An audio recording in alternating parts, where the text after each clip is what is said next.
Good evening and welcome. I am Darcy Juday. I'm not Charlotte Tyson. And I am the Public Policy Chair for Longmont AAUW. I'm also the co-director for the Public Policy Committee of the state organization AAUW Colorado. We have 10 branches like this. For those who don't know, AAUW stands for American Association of University Women. And our priorities are education, civil rights, economic security, and social justice. Tonight's forum, Navigating Funding Gap, is going to touch on every one of those points, and it affects us all that way. AAUW is nonpartisan. We educate, we advocate, and we raise money, but we don't support partisan candidates.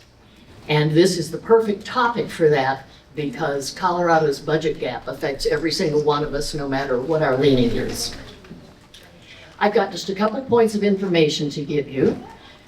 We will have ample time for questions at the end of our speakers' talks, and so I ask you to hold your questions until the end.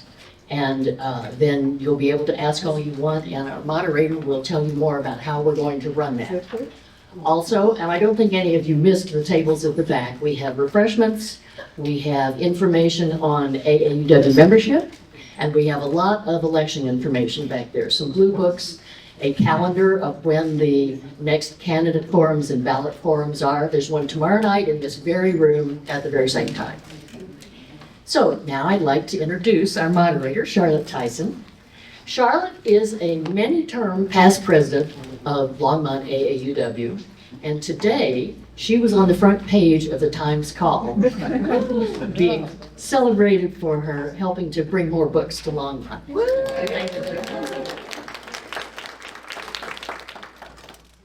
Well, thank you, Darcy, and thank you everyone for coming tonight. You will notice you have a couple of items on your chairs. One is a flyer that you can take with you. The speakers this evening, a brief bio and their topics, which I will also use to introduce them. And on the back are some additional resources for you to follow up on afterwards. As Darcy mentioned, we are holding questions to the end because with 6 speakers and a lot of information, time management will work better if we do that. So also on your chair is a card for you to record questions as you go through this. It would be helpful if you also identify who you want that question to be directed to, but we may just open it up or it may combine with somebody else's question. And remember, you can use front and back. You don't have to restrict yourself. It's not one question per card. So you can follow up with that. Our theme this evening is to understand the funding decisions in the wake of Colorado's budget gap, and also including the impact of what you will hear as a shortcut of HR 1. Most of us in the news have probably been hearing it as the One Big Beautiful Bill, or OBBBA, but it is also known as HR 1. So when we're referring to that, that's what we're referring to is the federal budget actions. Our focus tonight is on healthcare and education, and specifically Longmont and Boulder County. So this is taking the big topics and bringing them home to a local focus. And that's the speakers that we have invited tonight to focus on that. I'm going to introduce each of our speakers. They're going to stand briefly, and then one by one, they will be coming to the podium to give their presentations. So, first of all is Chris Stifler. He's a senior economist with the Colorado Fiscal Institute. He's also an adjunct professor of economics at the University of Denver, and he's an author as well. He will be speaking to us about an overview of Colorado's budget and the effects of HR 1, so that we get the big picture before we start diving into more of the local impact. Next, we have our state Senator, Katie Wallace. Katie is representing Colorado District 17, which encompasses parts of Boulder, Broomfield, and Weld counties. She's also the local government and housing on the Local and Government Housing Committee with the Senate. She's a former federal policy advisor to U.S. Representative Joe Neguse. Thank you, Cody. Next, we have State Representative Karen McCormick. She represents Colorado House District 11, which represents Longmont. She's also on the Agriculture, Water, and Natural Resources Committee Chair, and she's Health and Human Services Committee member. She's also a veterinarian and a small business owner. She will be talking to us on, Katie was talking to us on funding challenges for Colorado's priority on education, and Karen will talk to us on Colorado's priority on healthcare. So as we said, that's our original focus. Next is Brandon Schaefer. He is the Executive Director of Legal and Government Affairs, Community Outreach, and the PTEC program for St. Vrain Valley Schools. He is also an attorney and a former president of the Colorado Senate. He will be speaking to us about the effects of Colorado's budget changes on the St. Vrain Valley School District and K through 12 education. Next, we have Sandy Cedar. She's the Assistant City Manager for the City of Longmont, and she's been with the city since 1998, so she has a lot of perspective there. She's going to speak to us about Longmont's revenue sources and the effects of H.R. 1 and the Colorado budget changes and how they impact Longmont. Lastly, on our list anyway, is Jennifer Morse. She is the VP of Development for Salud Family Health Centers, and her expertise in healthcare information technology and public health policy. She will be speaking to us more specifically about Salud's mission in our community and the effects of H.R. 1 on our community health services. With that, I am going to turn it over to Chris and let him get started. Thanks. So rewind back to November 1st. This is when the governor put out his recommendations for what the budget looked like that they wrote in January, and we got terrible news. The governor said we were going to be $650 million short of what we actually have to spend to keep even with our caseload growth, extra students, extra Medicaid clients. So we started with a $650 million deficit in November. 2 weeks later, we had an election. Back then, the presidential debate was talking about eating cats and dogs. We actually voted on cats and dogs in Colorado. If you remember the bobcat thing and the veterinarian thing, we had like 14 things on the bottom of our ballot that we decided on. Okay? One of those was Prop 130. That's the one that had to take $350 million from the state budget and give it to local law enforcement, local sheriffs, local police. That passed without a funding mechanism. So basically, do the math. We started with a $650 million shortfall.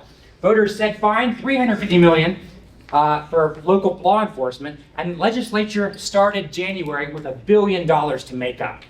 Okay? They made a bunch of different unique cuts, changes. We clawed back some transportation dollars. We amended how we fund schools. We changed the provider rates for Medicaid. They basically did a heck of a job balancing $1 billion shortfall in this budget. And then July 4th, the federal government passed H.R. 1, and it caused Colorado's budget to lose another $1 billion instantly. And I want to explain how that works, why that happened, and then explain that'll set up the conversation about why we had to have a special session in August. Okay, so that's where we're headed. Remind ourselves why the federal government can change stuff, next slide, but it automatically impacts what we as Colorado can collect in income taxes. So put on your Econ 101 hats and understand the difference between AGI and taxable income. Okay, AGI is aggregate gross income. It's when you sum up all the money you make. So when I do my taxes, I sum up my income I get from Colorado Fiscal Institute. I sum up my income I get from teaching. I still want my gambling winnings and all the tips I get for giving presentations. That's my AGI. But then I take deductions and exemptions that whittle down my AGI into smaller taxable income. And then it's taxable income upon which we apply the rates. So someone who earns $100,000 AGI might have $60,000 in taxable. That's because that stuff in the middle, those deductions, whittle down how much taxable income you owe. Okay? The federal government with Big Beautiful Bill changed a bunch of this stuff in the middle. It increased like the tax on tips, tax on overtime. Those are all deductions, big deductions for corporations and businesses. So essentially, HR 1 expanded a bunch of deductions in the middle. And Colorado is unique. We're a rolling conformity state, which basically means, and we start with federal taxable income as our starting point when we do our taxes. So basically means the federal government changes something to the taxable base, we might automatically import it to Colorado. We're like a Roomba. If like the federal government poops on the carpet, we automatically suck it up into our tax code. Okay? So all those giant deductions meant we have lower taxable income. The huge deductions they gave corporations from the Big Beautiful Bill meant we automatically lost $1 billion of our income tax that we apply our 4.4% income tax rate to. So $1 billion more in revenue. That's not even talking about the cuts that are coming down the road from the Big Beautiful Bill. But I wanted to explain rolling conformity and federal taxable income, why we're unique in taking this revenue hit. We and one other state, North Dakota, does the same thing. That's the only fact I know about North Dakota. I once watched the movie Fargo. So that explains the $1 billion shortfall right away with the Big Beautiful Bill passing, okay? Here's your state budget. Normally I fast forward through the federal funds because they've been on autopilot since I've been teaching this stuff. But now there's a lot more attention on the federal dollars. Okay, we'll look at what those dollars come to in our state budget.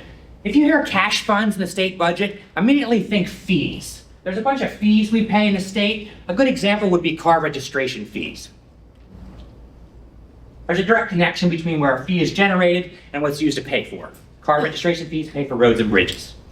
But most of our attention is on the general fund because the general fund is where all our tax dollars go. And that's really the pocketbook or the amount of money that our legislators can slice and dice each year. This is where all our income taxes go, our corporate income taxes, and part of our state sales tax goes into the general fund. So think of general fund as a collective pot of money as Coloradans we throw our taxes. The next slide shows you where our tax dollars go. Where I like to teach people, for every dollar you gave Colorado in income tax or sales tax, 32 cents went to health care. This is Medicaid, mostly Medicaid. It's the biggest chunk of the general fund pie this year. Now don't confuse Medicaid with Medicare. Short Cliff Notes version, Medicare is health care when you're 65 and older. Medicaid, we're talking disabled populations, elderly populations, low-income kids, low-income adults, okay? Medicare versus Medicaid. Most people don't understand what Medicaid is. They don't know the difference between Medicaid and the Mediterranean diet. But now you do. That was a new one. That was a new joke. That's good. It's good. Good? I like it. 32 cents goes to Medicaid. 29 cents of your tax dollar goes to schools. Then you got higher ed, human services, corrections, round out the bulk of what the state budget does. So when we're talking about the general fund, we're really talking about 2/3 schools and Medicaid and your colleges and human services, okay? So when we hear the general fund or how we're slicing the pie from the general fund, or we're taking money from the general fund, or our table rebates come from the general fund, this is the pie you should be thinking about, okay? It gets more complicated with schools because schools have local property taxes in addition to the state sources. So here's your overall pie for schools last year. We got about $4 billion from property taxes that fund the local side for schools, and then the state kicked in about $5 billion. The next slide shows the same pie, but it really emphasizes that the growth in property tax has really been a benefit to schools in the last several years. Here's that same pie in 2018 when we were kicking in about $2 billion in property tax. Only 1/3-ish of schools were funded from local. And now with the extra property tax is close to $4 billion, we're kicking in 45% of the school finance formula from locals. So understand, all property taxes are local. They fund counties and cities and special districts and fire departments and your libraries. No property tax goes to the state budget. but they can impact the state budget through the school finance world. More local means less state needs to kick in for schools. If you're a Medicaid advocate or a higher education advocate, you're happy with higher property taxes because less of school finance can come from the state and more of the general fund can go to something that the general fund does as well. Okay, make that connection. Next slide. Okay, we're also unique in that we have the Taxpayer Bill of Rights in Colorado. The latest polling on Tabor says only about a third of Coloradans know what Tabor is, and a handful of those folks thought it was a shopping mall in Denver.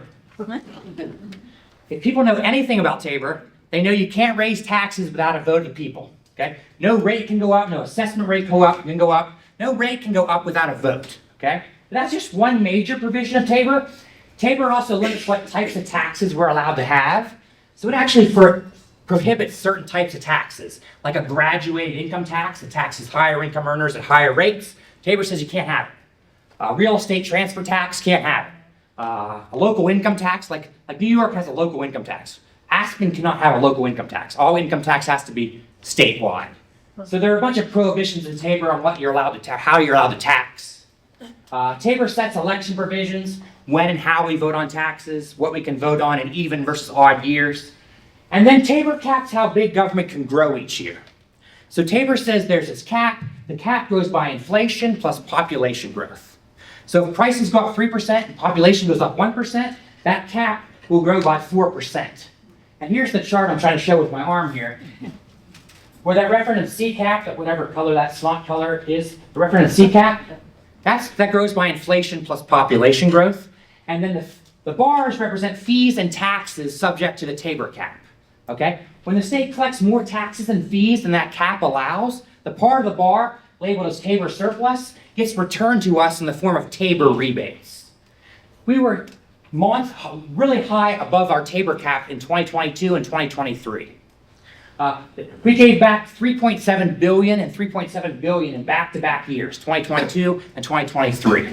And then in the following year, we basically cut $1 billion. Okay? Tabor says you can't keep that money and give it to schools, you have to refund it to taxpayers. That's why we got $750 checks mailed to us in August 2022, if you remember them. When you did your taxes in 2023, everyone got $800 back. You can see that with that revenue drop from HR 1 that happened, we lost a bunch of our money in the bar. And you can see that now we're below the cap for this year. So basically we have no Tabor rebates again because we basically dropped about $660 million below that cap. Okay? Being in a Tabor rebate situation, there's not really any reason to repeal tax credits or like change loopholes because extra dollar that you claw back from a tax credit or a loophole for businesses just kicks one more dollar out of the general fund in Tabor surplus. It just raises Tabor rebates but doesn't raise more money for schools or roads. Now that we're $660 million below the cap, it gave legislators kind of some more flexibility to close some corporate loopholes. And that's what you'll hear the next speaker will probably talk about what they did during the special session to raise a little bit more revenue by closing some of those loopholes. Okay? Next slide. There's your history of Tabor rebates. $3.7 billion was a lot. It's 4 times as large as we ever given back.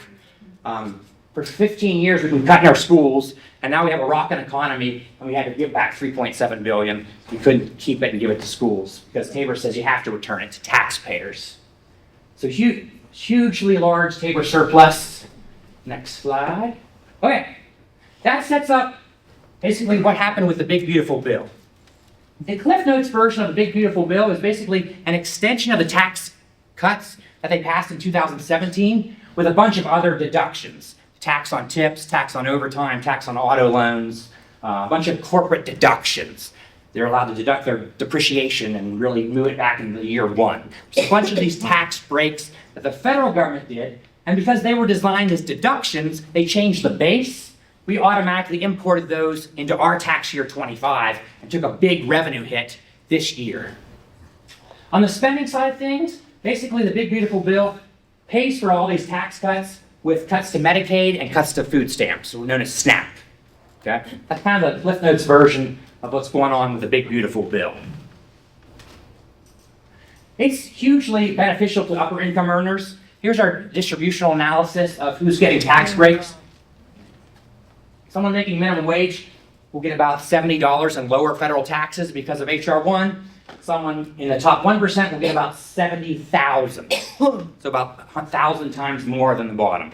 It's a big break to operating income earners from HR 1. Next slide. But from the state's perspective, we took this big revenue hit, and here's what Ledge Council, basically the economists under the Gold Dome, calculated how we're taking a revenue loss because of those changes from those deductions. Business depreciation and interest is a big one. That's a big corporate break. Changes on taxes and tips is about $144 million. We changed how much businesses can deduct. So basically, the federal government changed stuff, and we've really whittled down what we can collect. Ledge Council had us down $1.2 billion. Most of the federal dollars we get, the $12.5 billion that flow to our budget, comes from, in the form of about 3/4 of it comes in Medicaid. Again, not the Mediterranean diet, Medicaid. And then we get about almost $850 million for schools. But it's really the human services budget and the Medicaid budget where all the cuts are coming down the pike. Next slide. We'll show you Medicaid again. Traditional Medicaid is your low-income adults, low-income children, elderly, disabled populations in nursing homes. And they're basically part of the big beautiful bill is making work requirements for Medicaid. You do not have to meet work requirements to qualify for Medicaid now, but in 2027 you will because of HR 1. You also have to be verified every 6 months instead of every 12. So that's the big changes in Medicaid. More work requirements. You have to work at least 80 hours or volunteer 80 hours a month, and more frequent verification. The other slide is the SNAP budget, and that's going to require more work requirements. There's already more work requirements in SNAP, but there's some exemptions for people who have kids at certain ages, and there was exemptions for people who are over 55. They got to work now to qualify for their SNAP. Okay, so that is your 15 minutes quick. I will pitch my book every time I talk. I've been teaching economics at 8 a.m. forever, and I realize you got to be funny and engaging, otherwise kids just daydream about escaping through the HVAC.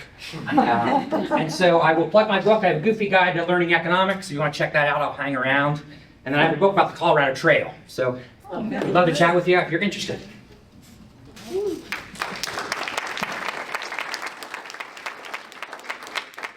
Thank you so much, Chris. Now I'm going to turn it over to State Senator Katie Wallace. Thank you.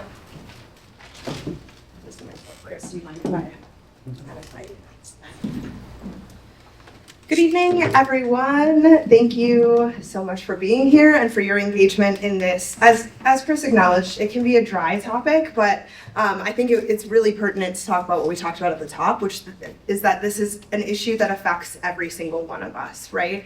And whether that's through direct impacts to access to these services or through the rippling effects that this will have throughout our economy, throughout our healthcare system, and certainly, as I'm going to talk about tonight, through our education system.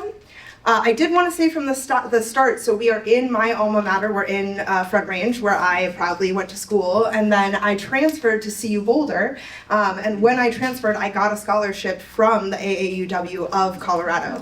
So, like, really an applause for you all, especially for investing in me as a young person, and look at you got a state senator out of it. So I hope it feels worth it.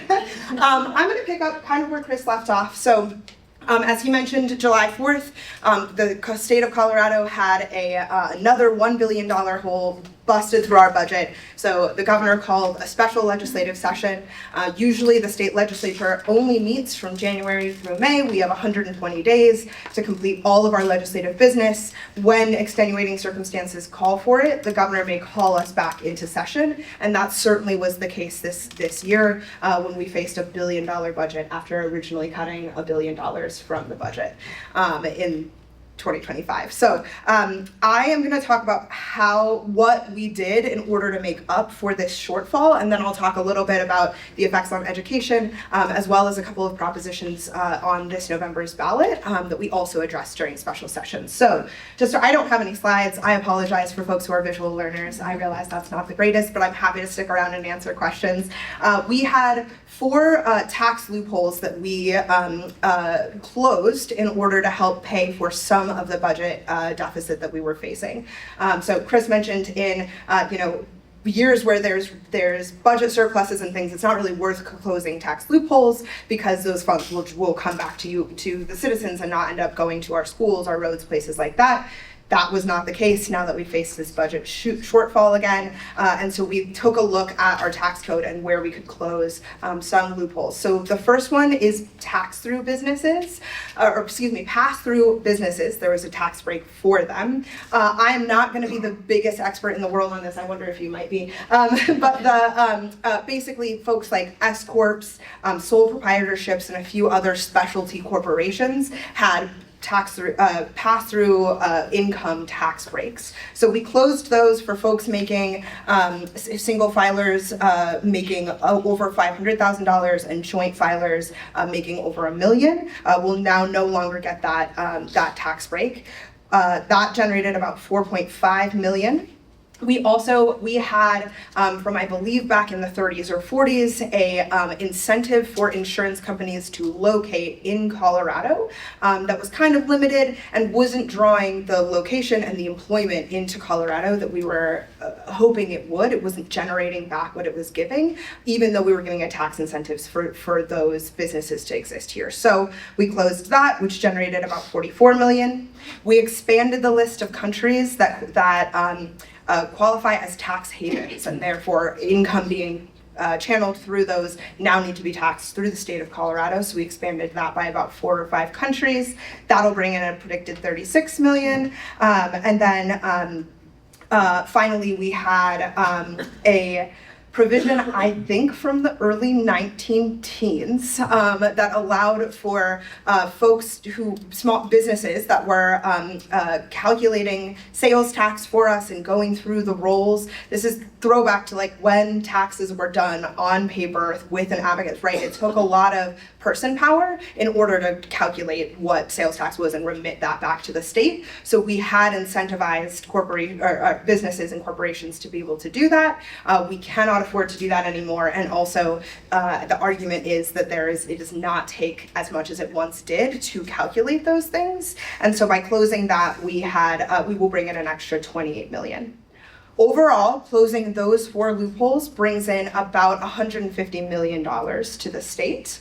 As you know from all being smart people, that is not $1 billion. So we dipped into our reserve as well in the total of about $300 million. And then once we had left special session, the governor was tasked with making further cuts into the state budget. So that was about $750 million, I think that's right. And there was a number of different programs that he looked at.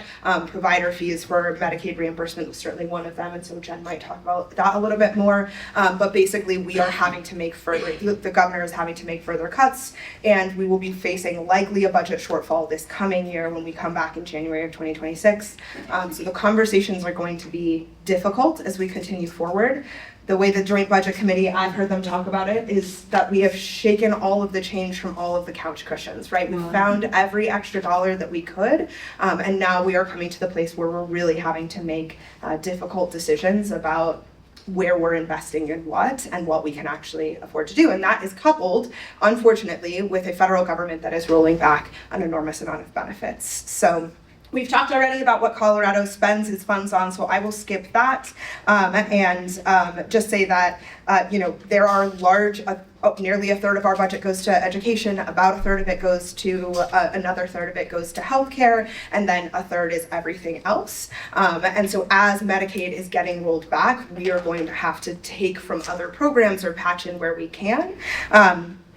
I think I will jump now to healthy school meals, if that sounds all right to you all. So my bill during the special legislative session, and I like to talk about this because it is one of the bright points, and I think what is a very difficult conversation as we're talking about cuts being made at the federal and at the state level. Coloradans have already invested in a great program that we can keep going. So in 2022, in their infinite wisdom, Colorado voters approved initially the Healthy School Meals for All program.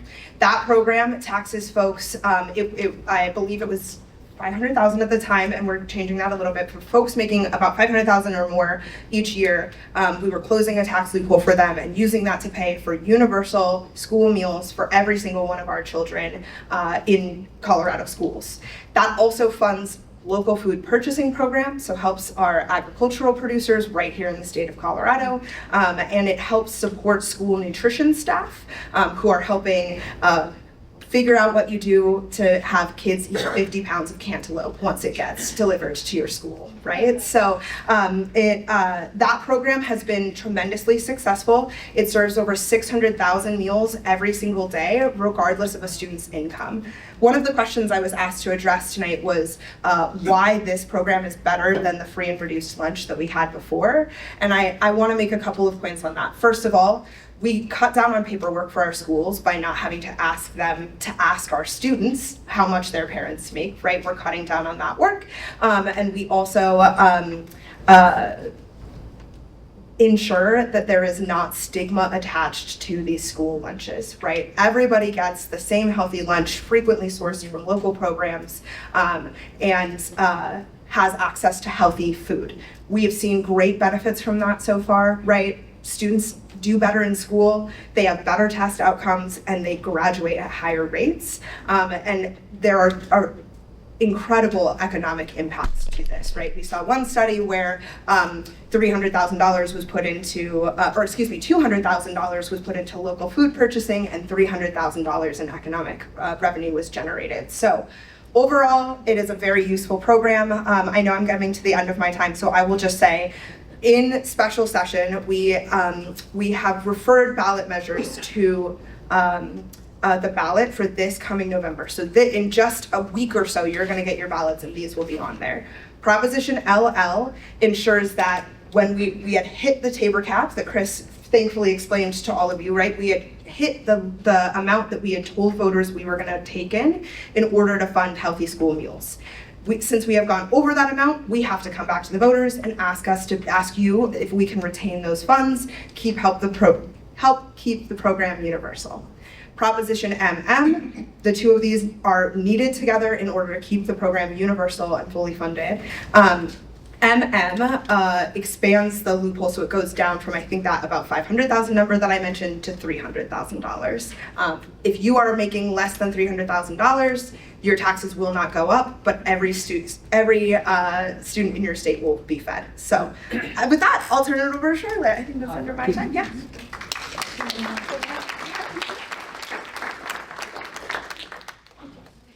Thank you very much, and we will turn it over to State Representative Karen McCormick. Thank you.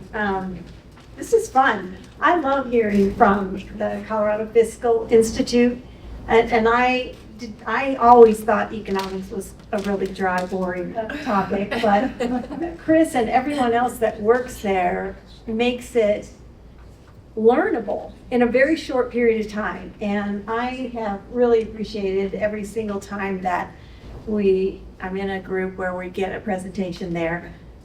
So thank you again. You are entertaining and I appreciate that.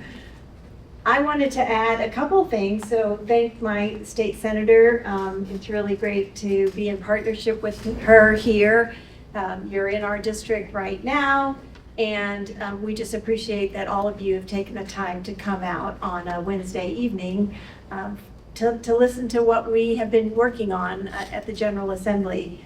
So one thing, in addition to what Senator Wallace had mentioned on how we were trying to fill that huge bucket that we got handed on July 4th, one more thing that I thought was really interesting is that we passed a bill that will allow us to pre-collect taxes that companies might owe in the future at a discount, at a rate. It's kind of like, if you want to pay your 2028 taxes, that would cost you, I'm just going to make up a number, $100,000 in 2028.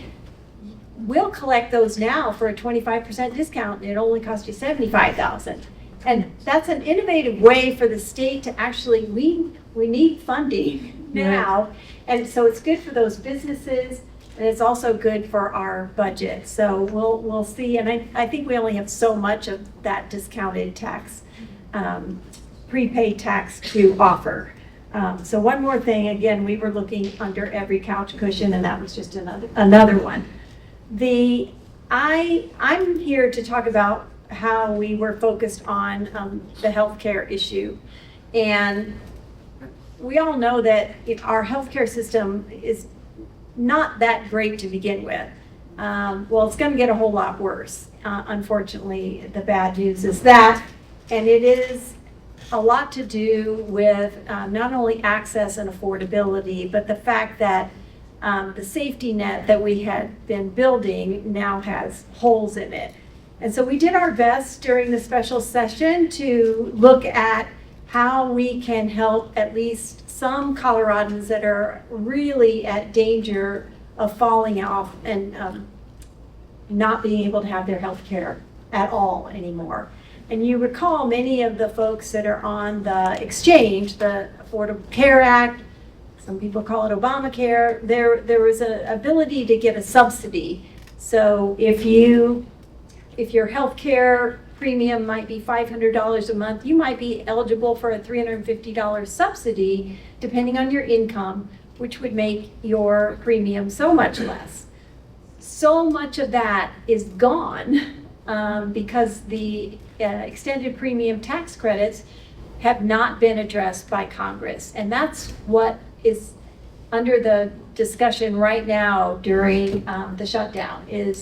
That is what is being argued for and pleaded for, and wanting the Democrats and the Republicans to come together and figure that out, because hundreds of millions of people are going to lose their health care. And in Colorado, it's probably about 150,000 people will lose the ability to have insurance through the ACA. So we passed a bill that will try to blunt that effect by beefing up our reinsurance program. Many of you, if anyone was on the ACA, I was after my small business before this job, I was getting my insurance through the exchange. And when we passed the bill that introduced the reinsurance program, I saw my premiums drop by like 30%. It was remarkable. So we're trying to keep that program whole and save about 112,000 Coloradans from losing their insurance. So we were able to pass that bill.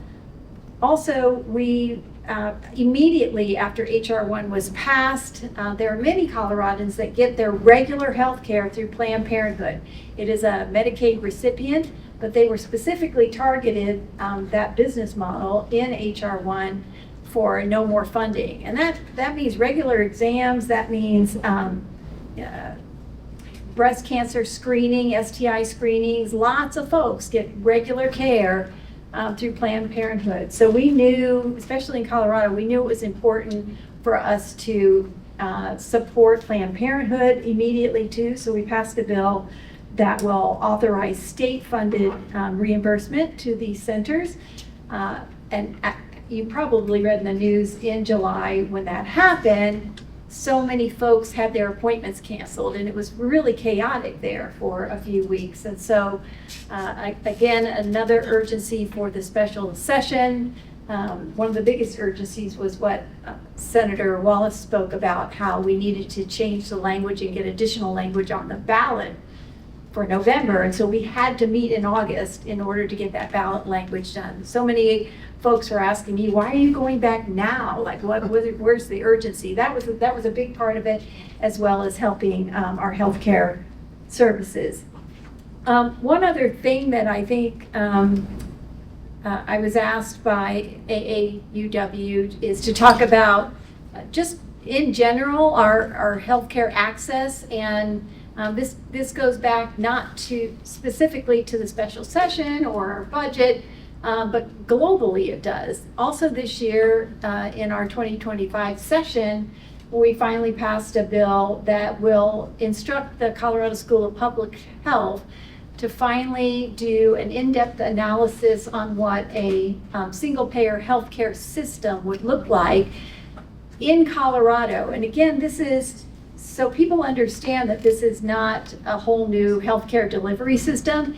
It's your same doctors, your same hospitals, the same places where you get your healthcare now, but instead of having a funding mechanism that's coming from multiple different sources, we know from a past study that our state could save $5 to $10 billion in streamlining it. It's kind of a way to being more fiscally responsible by covering more people.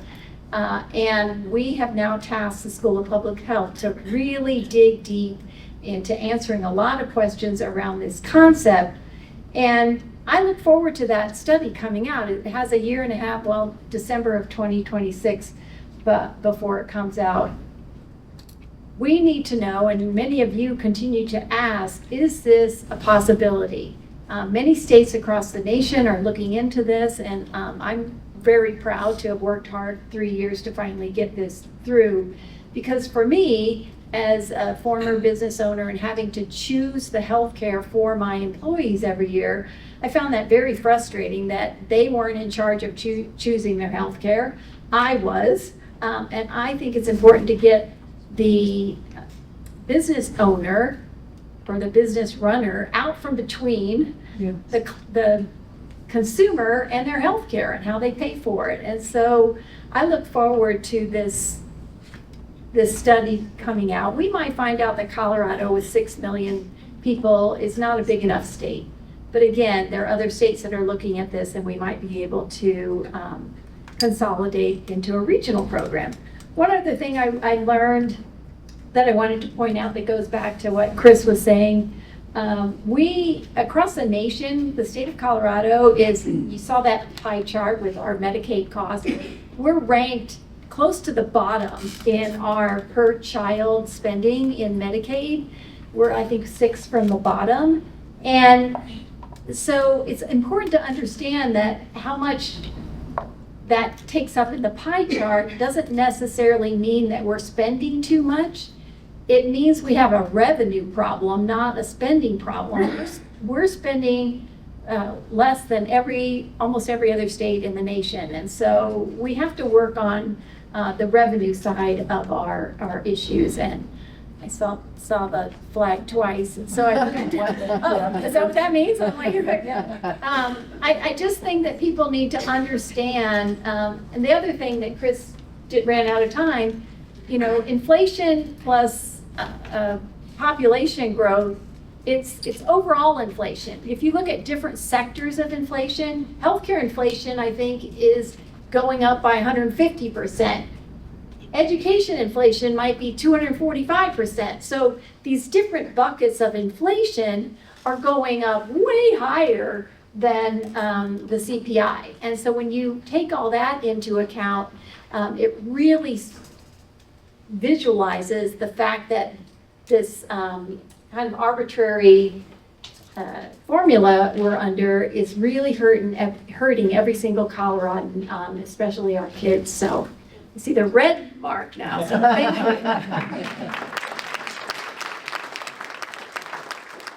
Thank you so much. Next on our speaker is Brandon Schaefer, speaking from the school district perspective. Welcome, Brandon. Great, thank you very much. Can you guys hear me okay? Am I close enough? Yeah. You know, as I stand up here and look at the side, I can't help but to think, you know, the more things change, the more they stay the same, right? I think of that in a couple of different ways. First is when I was in the state legislature, it was during the Great Recession. And I remember having town hall meetings that were exactly like this, where we were going through trying to explain the $1 billion shortfall and all the ways that we were, forced to make cuts or balance the budget, and none of it was fun.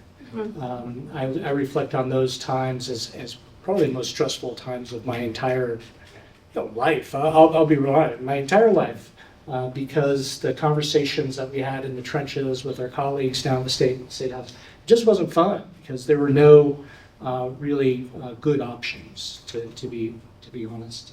The other thing that makes me think of that phrase, I look out in this audience, and there are people in this audience who were there when we were having those conversations in 2008. So thank you for coming out today and being part of this presentation as well. My job here is to talk a little bit about how the budget cuts might impact the local school district. And in a way, I anticipated kind of doom and gloom, and I think we've gotten a little bit of that already. So in a way, my job here is pleasant because there are some bright spots when it comes to our local school district. Those bright spots, it's important to point out, I'll point this out again and again throughout my presentation, are because of you all, because of the mill levy overrides that we've been able to pass here locally, because the bonds that we've been able to pass here locally have really put the St. Vrain Valley School District in a different place than many, many other school districts across the state. So let's go ahead and go to the first slide. Many of these slides are very similar to what Chris said. You might have noticed as I was sitting here, I was rifling through my slides to see if my numbers matched his. I haven't had to say most of them do. Those that don't, I just won't talk about them. How much and what for? This is the federal government, right? This pie chart shows how much money the federal government spends on public education. You can see that in 2023, it was about 13% of the overall federal budget. That's a lot of money, $120 billion that was pumped into K-12 education. Now, it's a little bit skewed because of the year 2023 was a pandemic year, and they were pumping more money into programs than they usually do. So that number is usually about 8 to 10% of the federal budget goes to K-12 education. Let's take a look at the next slide, please. Thank you. So let's take a look at that. I'm sorry, let's go back one. Can we go back one? Mm-hmm. Thank you. I didn't talk about my bullet points over here. One of the things to point out about the federal funds is they're really targeted funds, okay? We're talking about special education. We're talking about Title I schools, schools with a large population of free and reduced lunch students. We're talking about the National School Lunch Program, things like FEMA for disaster areas where they have to support schools that are undergoing. When we had the flood here, when we received FEMA funds, that sort of thing. Pandemic funds came through the schools.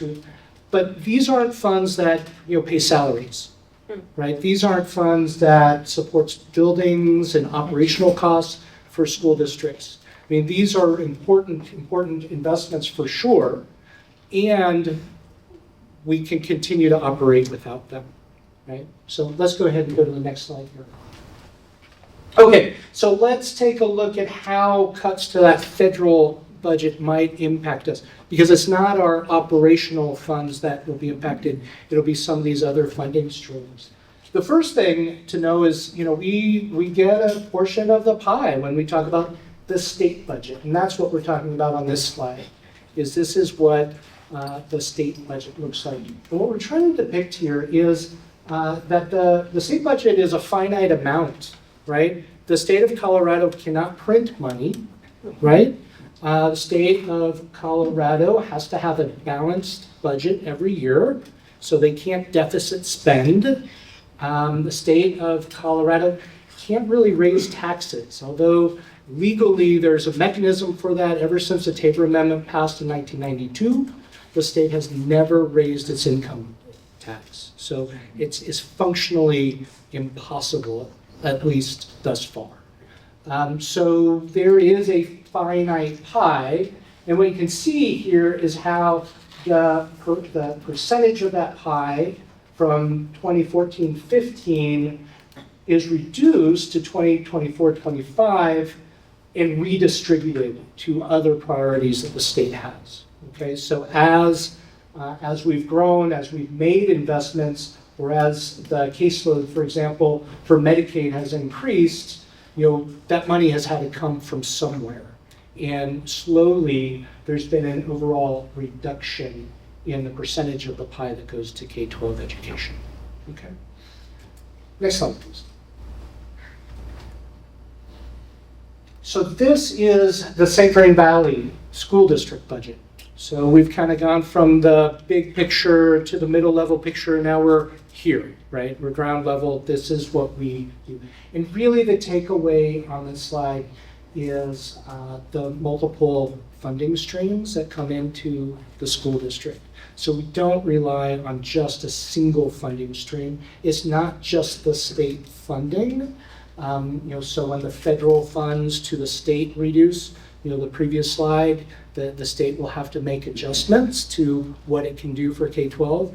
And I should pause here and thank our legislators, because when you heard Senator Wallace describe the cuts that they made during the special session to fill $1 billion hole, what you did not hear is that they cut K-12 education. They did not go there. They kept that kind of sacrosanct. Hopefully, kind of knock on wood, they'll be able to continue doing that. But $1 billion is a lot of money, and it's not easy. So we'll keep on watching that. But when you look at the amount of money that we pull down from the state, there's our total program that we receive from the state, that is still 71% of what comes into the school district. Other revenue sources, those are anything, sales and use taxes that the county would collect. A certain portion of that will go. When we talk about our bonds and our reserve that the state holds, I think there's $7 million worth of interest that we generate every year off of the reserve fund that we have. All of that kind of gets collected under other revenue. You look at grants. One of the moves that the district made about 5, maybe 7 years ago is we hired this wonderful grant writer. She's been amazing. Hillary Sontag, if anyone in the room is, I'm already out of time. Oh my gosh. Let's keep going. I can tell stories all night. What's the next slide? All right. So I already mentioned that we've got a very supportive tax base. Our mill levy overrides this last year, approximately $70 million that came into the district. This is about diversifying. This is funding that can go directly to teacher salaries, innovation programming, robotics, drones, aviation, P-Tech and P-Teach programs, before and after school programs. Something we're very proud of is the fact that we have the highest starting salary in the entire state for our incoming teachers. That's something that we've worked on over the years moving forward. One of the, again, a footnote, and one of the things that makes us exceptional in many ways is that some districts, they either can't pass a mill levy override because of the voters in their district, or the value of their property, even if they were to pass it, the assessed valuation of their property is so low that they wouldn't be able to raise enough revenue to do all the things. Let's go ahead and go to the next slide. We have $89 million in bonds. You see the construction projects. Innovation Center is probably the biggest example in our community. We're doubling the size of that. But those bond revenues are going to make improvements to every school in our district, across the district. A lot of those improvements are safety improvements, as well as just kind of health and welfare improvements across the district. I am out of time, but let's take a look at the last slide really quick. I did mention that we have a very strong reserve balance for the district. We have over $174 million in reserve, which has allowed us to weather the storm as we've had these fluctuations both on the federal and state level, as we've had natural disasters or fires or floods, and to support the programming for the district. So I think I'm out of time. I know I'm out of time, so thank you.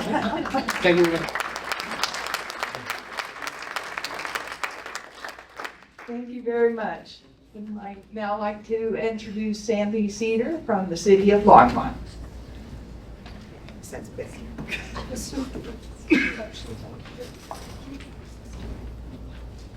Thank you so much. Can you see me over here? Sort of. Yes, thanks. Thanks, everyone. Yeah, maybe I'll be a full-sized person. One. Okay, very good. You can go ahead and go to the next couple of slides. Yeah, one more. Very good. Well, thanks to the AAUW for inviting the local perspective as part of this discussion. And thanks so much for everyone's work. It's tough. Budget time is always stressful, for sure. So I'm here to speak a little bit about the city budget. The city budget is in a different situation, mostly the same kind of way that Brandon just spoke about, in the fact that we are mostly funded through sales and use tax. So we are funded when you shop locally. And so the more that you shop locally, the more that those services are going to be funded in the city. We've seen a little drop in sales tax. I think there's some uncertainty that's happened because of what's happened on the federal level, kind of everywhere. I mean, everyone's hearing all these budget cuts, so I think people are keeping their wallets a little more to themselves. And I would encourage you not to. I would encourage you to get out there and spend that money in Longmont because it really goes to your services. So I went ahead and just tossed the questions up that they asked for me to run through, so we'll just go through those. What are the main ways that the bill will affect the Longmont budget? Really when we think about federal funding, that's a pretty small part of the city's budget. The city's budget really is sales and use tax and then property tax. We generally have our federal funding come to us either in some entitlement funds, we do have some entitlement funds, but for the most part in grants for infrastructure. So when you think about our big infrastructure projects, like for example, the Kaufman Street project, 6 months ahead of schedule, by the way, should be ready for the year. Had nothing to do with that except just to tell you that great news. But things like First and Main, Transit Station, Kaufman Street, the Ride Longmont program was funded $1 million by Congressman Neguse last year, which was really wonderful. It's a great program if you've not tried it yet. We have very few federally funded positions. We have a few that are here. Most of them are in public safety, but we do have a few. So when you hear that there's a federal funding cut, it really isn't going to impact most of the city staff that are working, providing all of your different services. So there's one exception, one big exception, and that is that during 2020, the city of Longmont worked with the Longmont Housing Authority to really incorporate those services. And so housing, in many cases, is federally funded. There are property vouchers and also income verified vouchers that people are able to receive in order to go and spend on housing in Longmont. And what has happened is those have just been flattened. So they had been raising every year so that as rents raise, people who receive these vouchers can also continue to stay housed. Those vouchers are going to be flat, and so as the rent raises, that effectively means that people will no longer be able to afford their rent in many of these spaces. So this is really the big one that we've been looking at, and how do we deal with that particular impact. Will those effects be significant? Yes, I certainly think that, when you think of the infrastructure grants, we will really want to be able to move forward on things like the First and Main Transit Station. Will that just end without federal grants? No, but it'll slow down. It'll reduce that forward movement in a lot of those big infrastructure areas. The housing vouchers is a big darn deal. And then I think the biggest impact will be the social services, and that is because most of the social services that we receive, our residents receive, come from the county. And so as those federal programs are impacting the county budget and the state budget, then that rolls down to Longmont services not being as available.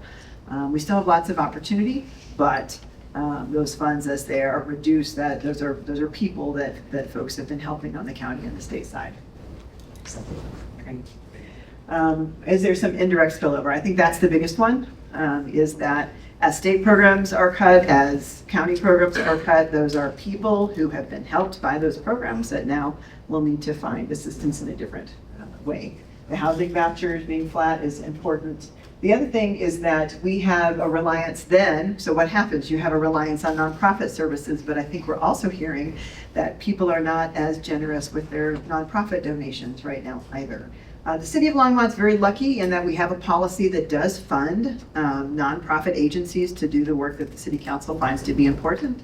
But those are not increasing dramatically either. They are increasing a little bit. They're based on the revenue that we receive. But there's not enough to be able to fill the hole that I think the nonprofits are now realizing as their federal funds and state funds, I guess maybe not state funds, but federal funds have been cut. So when you think a little bit about what are the budget items that will be unaffected, I'm the luckiest one on the panel. And here's why. Most of our services are unaffected by these budget cuts because you pay for them in your fees. So these are things like your utilities. You pay for your water and you pay per gallon as well as a different rate. And I could go on for a long time, but you pay for your water, you pay for your sewer, you pay for your trash recycling and composting, power and next light services. You pay for those. As you use them, you pay for them. And so therefore, those services will be completely unaffected. Public safety, generally, will be unaffected. Now, there are some federal grants. Certainly, the biggest thing that has happened is the public safety sales tax has taken a little bit of a hit as people have reduced their spending. So again, you know the answer to this. Go spend money locally. And public safety, when I say this, does include things like building inspection and code enforcement, for the most part, because we do have a few federal programs that fund public safety, but for the most part. And as you can see, building is continuing, housing is continuing to be built in Longmont, and so that certainly funds some of the building inspection side of that.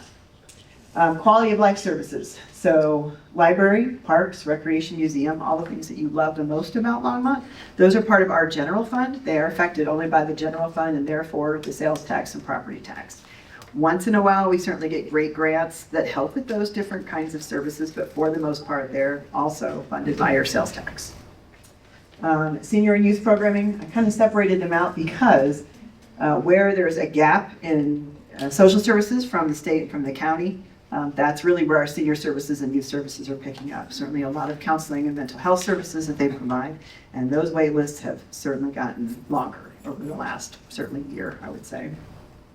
And then my department is the shared services. We're the internal ones that do all the accounting and provide the computers and the trash trucks, and our services are also unaffected because they are paid for by your sales tax, property tax, as well as the fees that you pay. So if you pay for water, then you're also paying for the fleet to give the water truck to water and work on it, etc. Okay, so this looks like a great diagram. I asked AI to give me some photos of stuff rolling downhill. This is the only one that was worth sharing.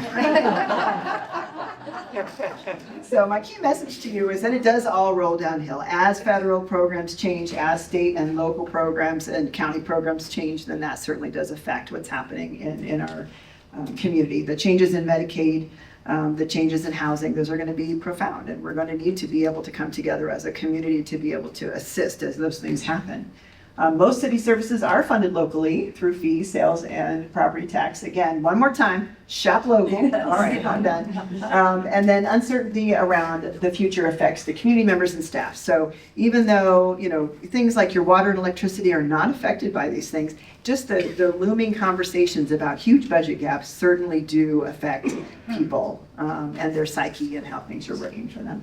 But we keeping on because our job is to serve the community however they show up. And so we are here to continue that always. So thank you for your time. Thank you, Sandy. All right, I'm going to turn it over here to Jennifer Morse, who's with the Salute Family Health Centers. Do you want to hold it or? Actually, I might put it in that stand with you.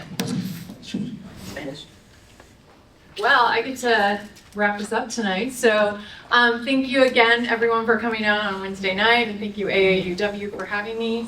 I work at Salute Family Health. I've worked there for 20 years, and I absolutely love health centers. I think I'm going to take off my readers to see you guys. I think we're just such an important part of the healthcare system. Actually, health centers throughout the country represent the largest primary care health system in the country. And then here in the state of Colorado, the same is true. There's 21 health centers in Colorado, and Salute is one of them. So I'll get to kind of the impact in just a minute, but just I think depending on how much everyone knows in the room about Salute, I thought it'd be helpful just to give you a primer, some basic stats and overview. I don't have slides, so actually, I'm not Jennifer Wallace. I'm Jennifer. No, you aren't, and I apologize.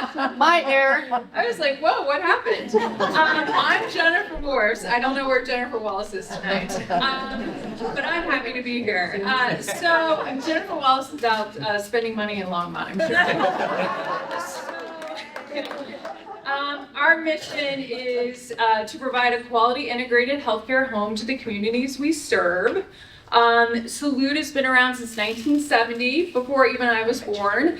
We started in Fort Lupton, and our initial cause was really to serve the migrant and seasonal farm workers in that area. As you know, like that Platte River Valley was a hugely rich, diverse agricultural area in the country. It was actually only second to California. The same, of course, was true in Longmont, so not surprising. We actually first came to Longmont in 1979, so we've been here a long, long time. Of course, things have changed over the years, and to date, this is calendar year 24, but Salute as a system, we do have we serve 11 communities. We serve right around 61,000 patients through 300,000 visits, so very large scale. If you're wondering what kind of services we provide, it's really full scope, comprehensive primary care. So we affectionately call it womb to tomb. So everyone from prenatal, babies, who of course our providers love, infants, children, it's really everything. So medical services, behavioral health services, dental services, and pharmacy services. They're all integrated to best serve the clients we serve for quality of care, but also really appreciating it's really nice to have one-stop shopping. I think community health centers were on the one-stop shopping bandwagon long before everyone else was. Really want to make it as easy as possible to access services. So, health centers as a whole, we've been around since 1965. Throughout the country.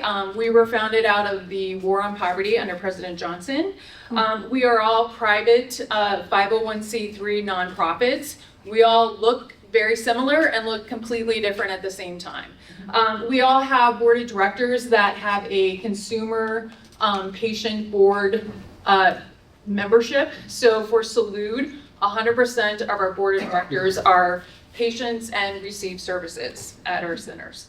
Of course, we don't have to tell you that really makes sure that the services we're providing in our communities, we hear that instant feedback, whether it's like, I had to wait too long to get in for a dental service, or I saw a mother who wasn't able to get to the front because, there was something in the parking lot and we need to address that right away. So that feedback loop is really, really important.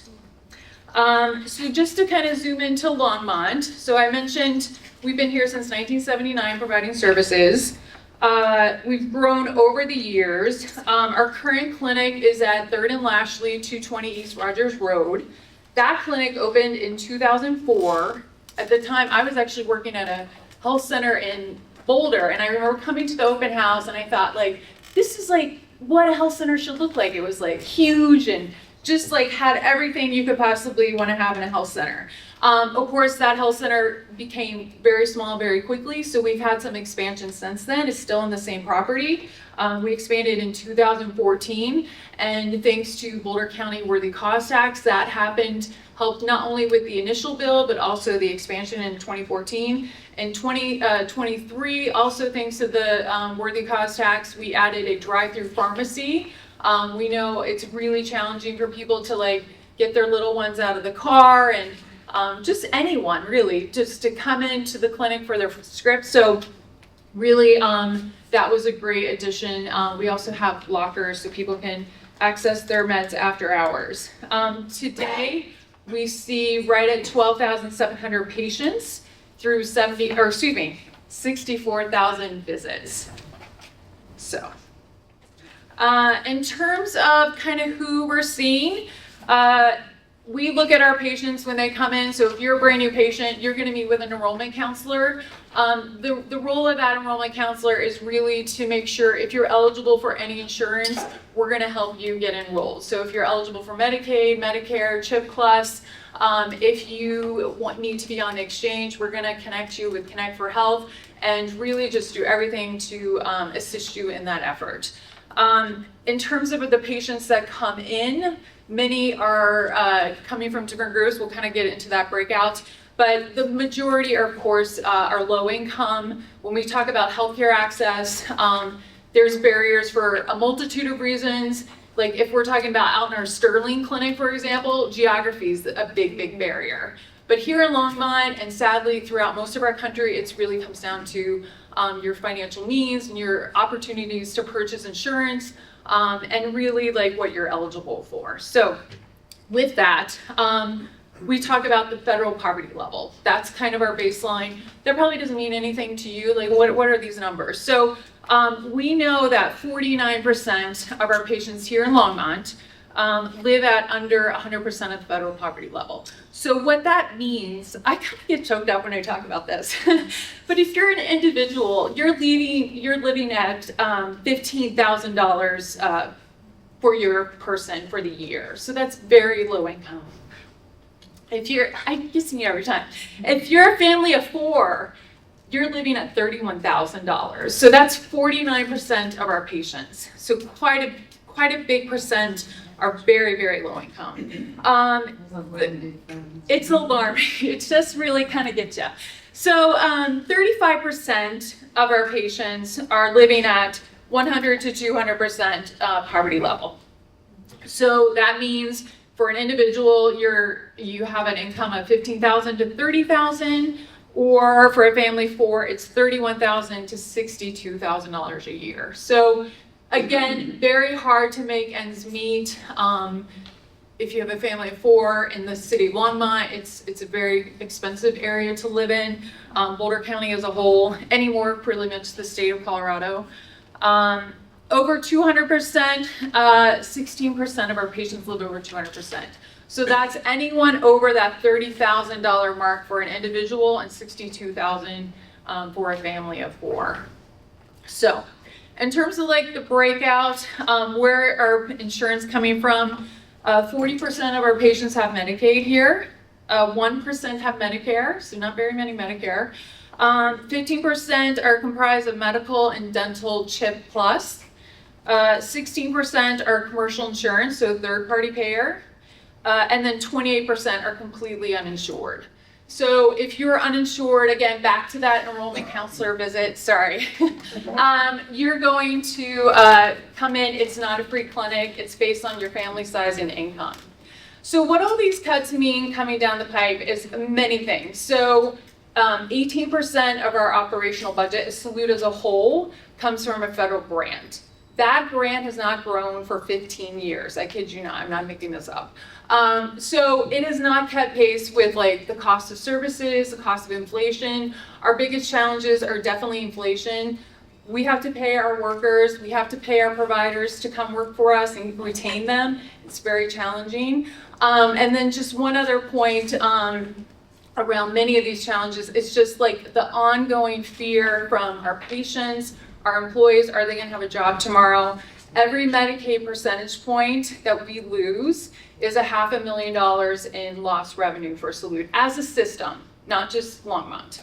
But also that really means patients aren't getting the preventive services they need. If they're not getting cost preventive services, that means they are winding up in the ER, they're putting off costs. Those costs just don't like disappear into the ether, as I'm sure everyone in this room knows. It goes into the larger healthcare system, and to your point earlier, everything comes downhill. So we all experience those increased costs in healthcare delivery as a whole. So I could talk more, and that went really fast. I agree, Brandon. But I would love to answer any questions people have about Salute or anything related. All right, thank you.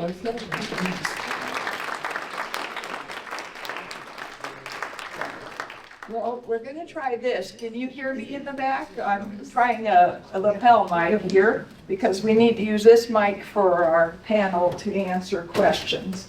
And I'm going to start off. I think it's probably Representative McCormick or Senator Wallace, but is it possible to reallocate any of the $650 million currently allocated to the Front Range passenger rail to shore up shortfalls in healthcare or education? Wow. Better you than me. You know, we get questions about moving pots of money around when we're trying to balance the budget every year, and there are constraints on that. So there are funding buckets that really are dedicated to be whatever they were initially voted on by the people. And we don't have discretion over all of these buckets. That's part of the problem when we do try to balance the budget. So it's a good question, and I appreciate the intent. But believe you me, our Joint Budget Committee members, which is a bipartisan group of 6 legislators, they work so hard to balance our budget every year. And they literally, the last year, and I know in 2008, looked everywhere.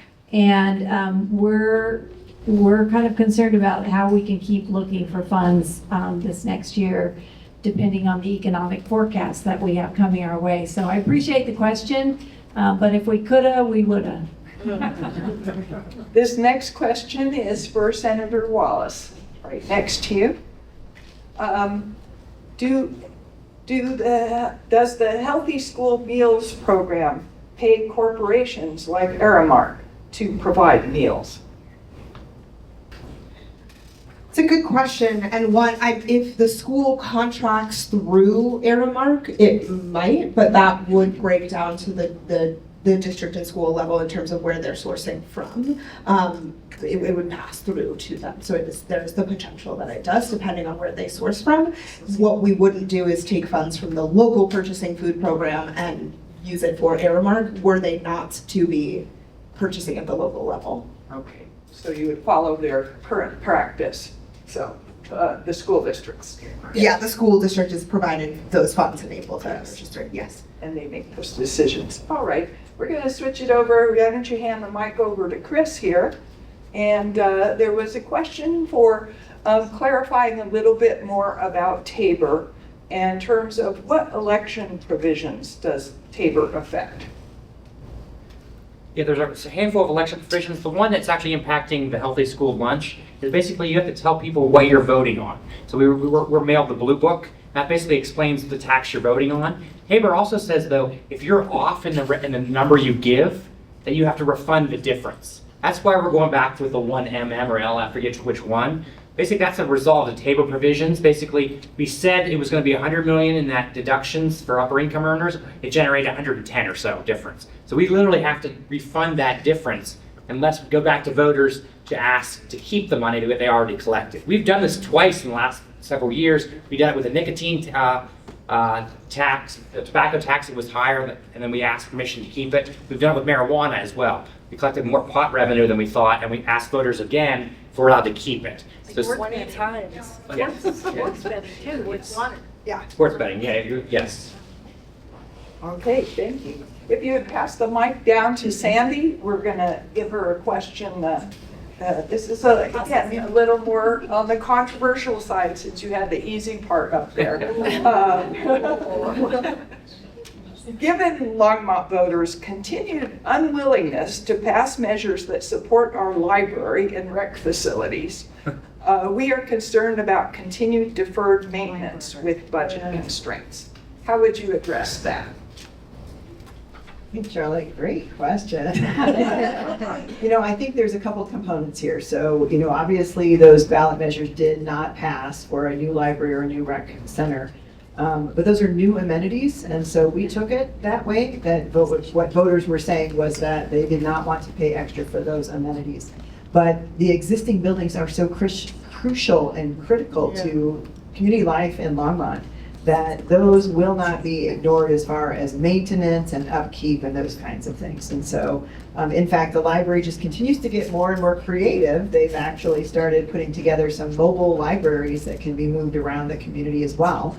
And so that's going to be pretty exciting. That'll be launching in the next couple of months. So they continue to be creative on how to be able to serve the community. But I would certainly say that maintenance, even though everybody scraps for the general fund dollars, I mean, that's a true statement. That's how it works every year.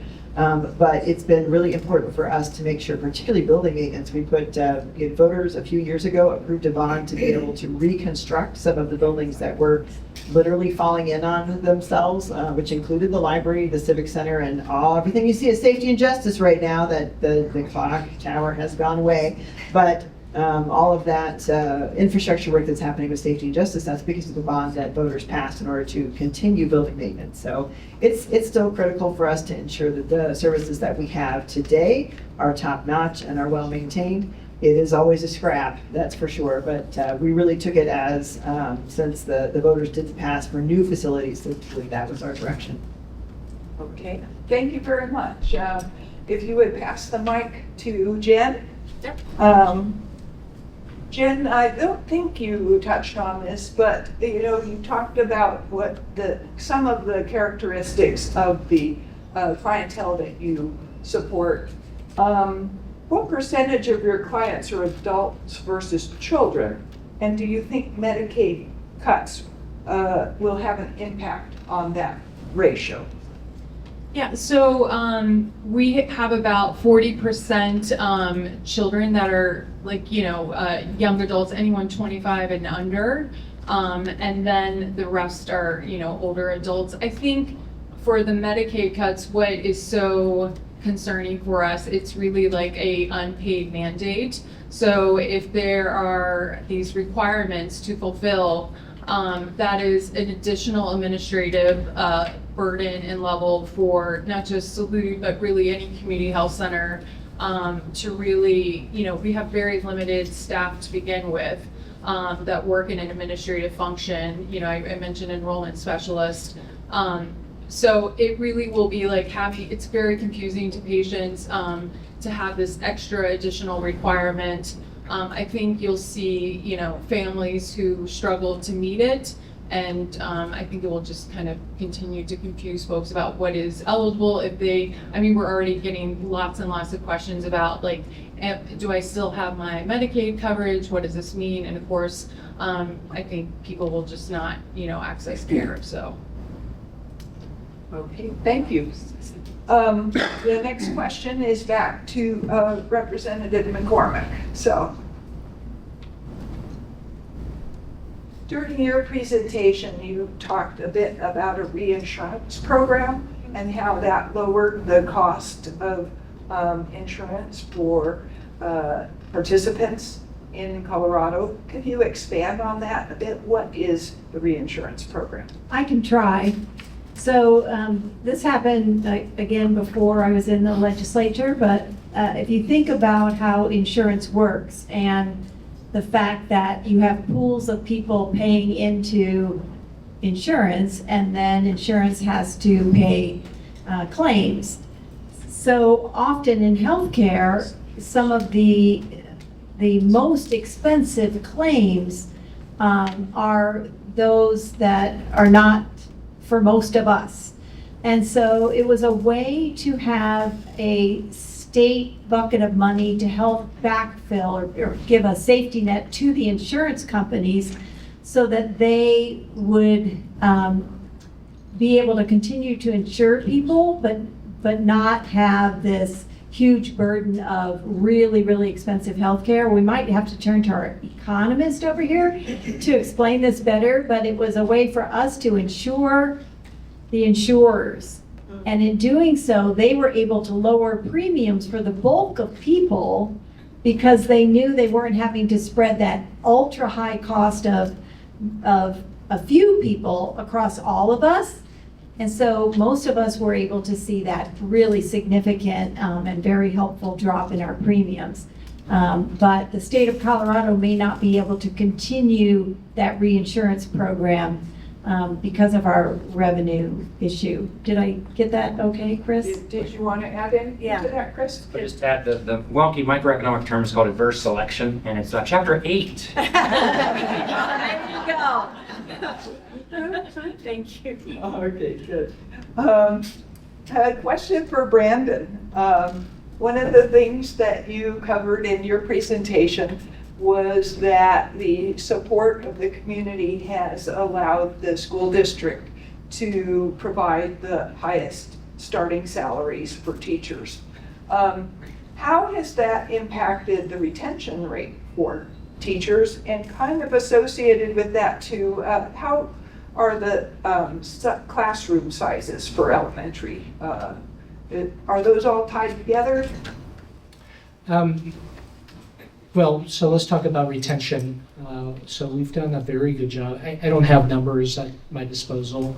I can just tell you that our district is does a very good job of retaining its teachers. It's a desirable district to be in.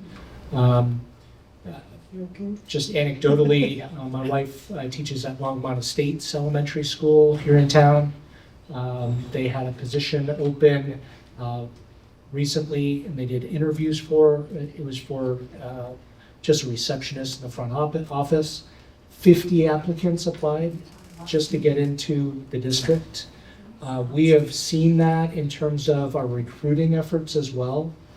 So when we do have a posting for an in position, you hear about a teacher shortage, but we don't feel it as dramatically here because teachers want to come here. They want to relocate and join our district. So we get a lot of applicants for those open positions in our district. That is a little bit separate from class sizes.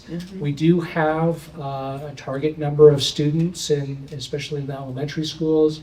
Here's how large our class sizes will be. We have a formula that allocates teachers to buildings, and every year we're looking at enrollment numbers to all of our schools, whether elementary, middle, or high school. If you're down, you might end up losing a teacher. If you're up, you're going to gain a teacher or two. And it's just around our ratios that we keep in our classrooms. So they are somewhat related, but not tied together, as closely as you might think. Thank you. I'm not sure who this next question goes to. You talked about that it's very difficult for the state to raise the income tax rate. What about corporate income tax rate? How does that fit?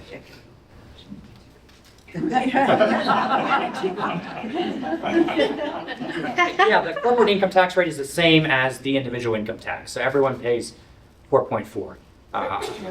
Yeah, we used to pay higher rates, but it's the same across the board. So it'd be hard to do it, take the corporate individually. Yeah, and I can jump in and just say there's given the constraints in our budget that we are having, there is a lot of conversations about different ways that we can go about changing Tabor in order to help address these issues. And a graduated income tax, or saying that corporations who make in the millions and millions of dollars shouldn't pay the same tax rate as individual citizens making $40,000, right? That those things should change. We're looking at that in a very serious way in the state legislature now. I don't know if it will be a referred measure, which is where we send someone to you all, or if it will be a citizen-led petition measure where you have to go and sign. Either way, I will just say I strongly support that as someone who has lived my whole life under Tabor, right? I didn't get to vote on it. I was 1 year old when it passed, and really want to see a different future for our state. Okay. Anybody else want to add anything there? We're just about at our time, and so I think we're going to close it at this part. I wanted to thank all the speakers again. We will have the room for the next half hour if you want to have one-on-one discussions with the people here, but we thought it was important to have a Q&A session so that you could all hear the answers and maybe hear a question that you wouldn't have thought of yourself. Also wanted to remind you that we have some brochures on the back table. We have some of the blue books that discuss the upcoming ballot issues. We have some brochures on the Proposition LL and MM, the Healthy Meals for All, on the back table as well. Remember that you have additional resources on the back of the flyer that was on your chair. We also still have some snacks back there. So you're welcome to stay. Thank you so much for attending, and let's give the speakers